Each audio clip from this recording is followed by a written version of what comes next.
ಗೃಹಜ್ಯೋತಿನ ಹೊಸದಾಗಿ ಹೇಗೆ ಲಿಂಕ್ ಮಾಡೋದು ಅಂತ ತಿಳಿಸ್ಕೊಡ್ತೀನಿ ಬನ್ನಿ. ಕ್ರೋಮ್ ನಲ್ಲಿ ಗೃಹಜ್ಯೋತಿ ಅಪ್ಲಿಕೇಶನ್ ಅಂತ ಸರ್ಚ್ ಮಾಡಿ ಫಸ್ಟ್ ಒನ್ ಕ್ಲಿಕ್ ಮಾಡ್ಕೊಳ್ಳಿ. ಈಗ ಇಲ್ಲಿ ಇದನ್ನ ಕ್ಲಿಕ್ ಮಾಡಿ. ಈಗ ಇಲ್ಲಿ ಗೃಹಜ್ಯೋತಿನ ಕ್ಲಿಕ್ ಮಾಡಿ ಇದನ್ನ ಸೆಲೆಕ್ಟ್ ಮಾಡ್ಕೊಳ್ಳಿ.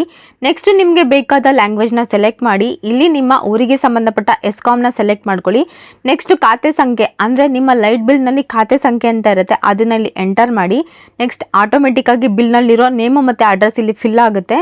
ನೆಕ್ಸ್ಟ್ ನೀವು ಇಲ್ಲಿ ಬಾಡಿಗೆದಾರರ ಓನರ್ ಅಂತ ಸೆಲೆಕ್ಟ್ ಮಾಡಿಕೊಂಡು ನಿಮ್ಮ ಆಧಾರ್ ನಂಬರ್ನ ಇಲ್ಲಿ ಎಂಟರ್ ಮಾಡಿ ಓಕೆ ಅಂತ ಕೊಟ್ಟು ಇದನ್ನ ಕ್ಲಿಕ್ ಮಾಡಿ. ಮತ್ತೆ ಇಲ್ಲಿ ನಿಮ್ಮ ಆಧಾರ್ ನಂಬರ್ನ ಎಂಟರ್ ಮಾಡಿ ಇದನ್ನ ಕ್ಲಿಕ್ ಮಾಡಿ OTP ನ ಸೆಲೆಕ್ಟ್ ಮಾಡಿ. ಬರೋ OTP ನ ಇಲ್ಲಿ ಎಂಟರ್ ಮಾಡಿ ಸಬ್ಮಿಟ್ ಕೊಡಿ.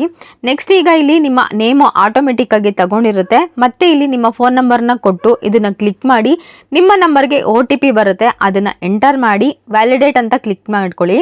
ನೆಕ್ಸ್ಟ್ ಇಲ್ಲಿ ಕಾಣ್ತಿರೋ ನಂಬರ್ನ ಇಲ್ಲಿ ಎಂಟರ್ ಮಾಡಿ ಸಬ್ಮಿಟ್ ಕೊಟ್ಟರೆ ನಿಮ್ಮ ಡೀಟೇಲ್ಸ್ ಇಲ್ಲಿ ಬರುತ್ತೆ.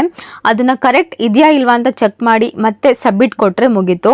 ನೆಕ್ಸ್ಟ್ ಇದೆಲ್ಲ ಚೆಕ್ ಆಗಿ ಅಪ್ಲೈ ಮಾಡಿ 1 ಮಂತ್ ಬಿಟ್ಟು ನಿಮಗೆ ಗೃಹಜ್ಯೋತಿ ಲಿಂಕ್ ಆಗಿ ಬಿಲ್ ಬರುತ್ತೆ. ಇದಕ್ಕೆ ಸಂಬಂಧಪಟ್ಟಂಗೆ ತುಂಬ ಡೌಟ್ಸ್ಗಳನ್ನ ಕೇಳ್ತಿದ್ದೀರಾ, ನಾನು ನೆಕ್ಸ್ಟ್ ವಿಡಿಯೋದಲ್ಲಿ ಅದನ್ನು ತಿಳಿಸ್ಕೊಡ್ತೀನಿ. ಅದಕ್ಕೂ ಮುಂಚೆ ಈ ವಿಡಿಯೋ ಯೂಸ್ಫುಲ್ ಆಗಿತ್ತು ಅಂದರೆ ಕಮೆಂಟ್ ಬಾಕ್ಸ್ನಲ್ಲಿ ಯೂಸ್ಫುಲ್ ಅಂತ ಕಮೆಂಟ್ ಮಾಡಿ. ನಿಮ್ಮ ಕಮೆಂಟು ಲೈಕ್ಸ್ ನಮಗೆ ನೆಕ್ಸ್ಟ್ ವಿಡಿಯೋ ಮಾಡೋದಕ್ಕೆ ಪ್ರೋತ್ಸಾಹ ಕೊಡೋದು.